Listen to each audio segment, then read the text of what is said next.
हम पहुंचाएंगे। रावण को उसके हर किए का दंड मिलेगा। हमारे राजा वानरों के सम्राट सुग्रीव हैं, जिन्होंने अयोध्या के राजकुमार श्री राम और उनके भाई लक्ष्मण की सहायता के लिए भेजा है हमें। कहने को तो वो दो भाई मनुष्य हैं, पर किसी देव से कम नहीं। रावण का काल देखा है मैंने उनकी आंखों में। तुम्हारी इस खोज का कारण? देवी सीता, श्री राम की पत्नी, जिनका रावण ने अपहरण किया, और आपके भाई ने उन्हीं को बचाते बचाते अपनी जान गंवा दी।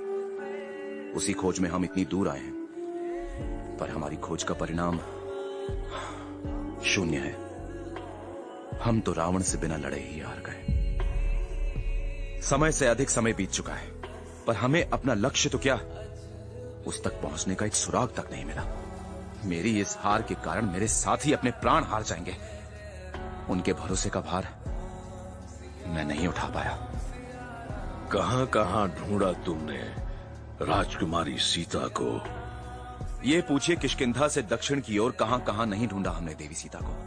धरती जहां समाप्त, वहां सागर शुरू, वहां ढूंढा। सागर में? वहां भला कोई कैसे ढूंढ सकता है? मैं ढूंढ सकता हूं। ढलती उम्र हर एक को दूर अंदेश बना देती है, पर मुझे ढलती उम्र ने दूर देश तक देखने की शक्ति दी है। मेरी नजर चंद्रमा से आर, चमकते सूर्य के पार, ब्रह्मांड के कोने में छिपे हर तारे तक पहुंच सकती है। तो आपकी नजर को क्या नजर आता है महाराज?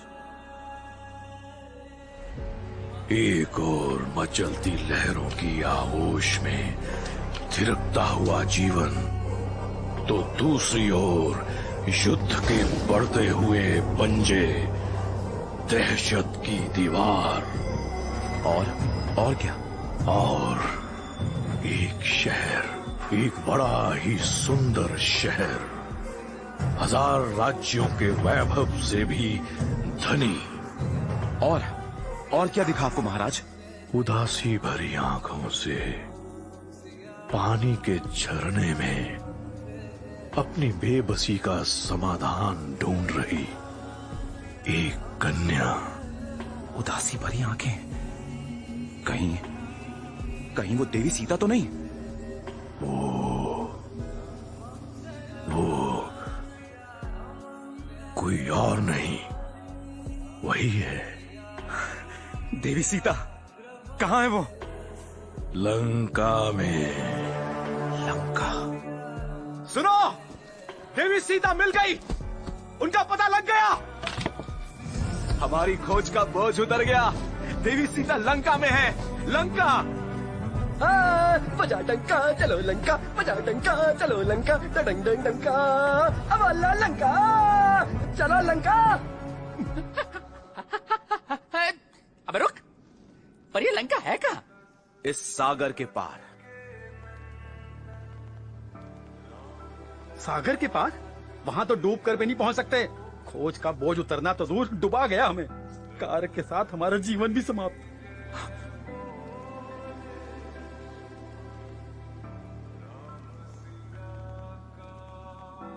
महाराज संपाति, आप ठीक तो हैं? थक गया हूं इस बेबसी से, इस तन्हाई से। आप अब अकेले नहीं हैं महाराज, आपकी देखरेख हम सब करेंगे। नहीं, उसकी कोई जरूरत नहीं। मुझे बस थोड़ा आराम चाहिए, खुली हवा में कहीं। खुली हवा जो याद दिलाती है मुझे खुले आसमानों की, जहां मैं और मेरा भाई पंख फैलाए दिनों तक उड़ते थे। अरे सब खत्म। अभी भी कहता हूँ कि मुड़ चलते हैं वापस, गिर जाते हैं महाराज के पैरों में, शायद वो हमारी जान बख्श दें। यही एक तरीका है, मरने से बेहतर जीवन की भीख। ए भिखारी, तेरा रोना खत्म होगा कि नहीं? यहाँ प्यासों को कुआं मिल गया और तू उसमें डूब के मर जाना चाहता है? चल हट परे, मूर्ख कहीं का। ओए रोतलू, मेरे भाई को मूर्ख बोला ना तो दूंगा एक और फिर दो, समझा ना? सिर्फ मैं ही मेरे भाई को मूर्ख बोल सकता हूँ। अब जल्दी से अबे जा। उतरी।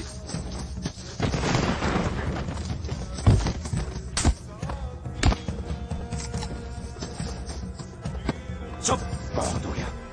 और किसे लगता है कि खेल खत्म? हाथ ऊपर कर ले, आखिरी मौका है ये, बोलो। अब अपने डर को बांधो पोटली में और उठो।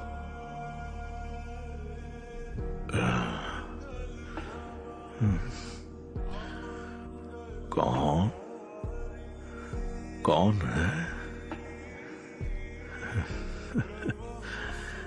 इस उम्र में कान बजने लगे तेरे संपत्ति।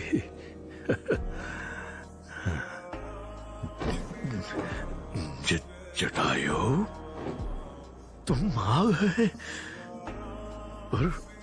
पर उन्होंने तो कहा था कि तुम समझा, मुझे लेने आए हो। इसी पल की प्रतीक्षा थी मुझे, और ये हवा के नाजुक झोंके समान ऐसे आ गया जैसे जटायु,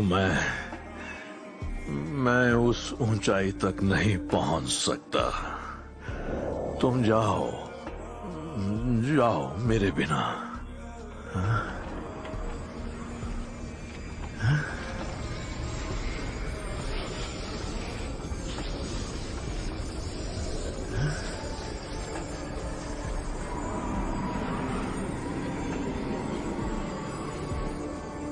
भाई भाई देखो, खुली हवा, खुला आसमान, उड़ते रहे दिनों सालों तक, सदियों, सदा के लिए, सदा के लिए।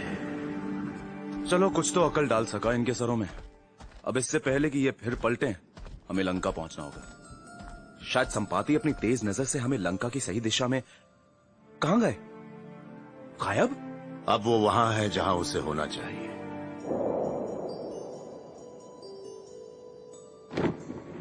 खुले आसमान में।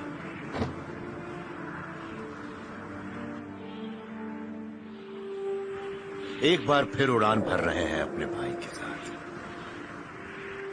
आजाद।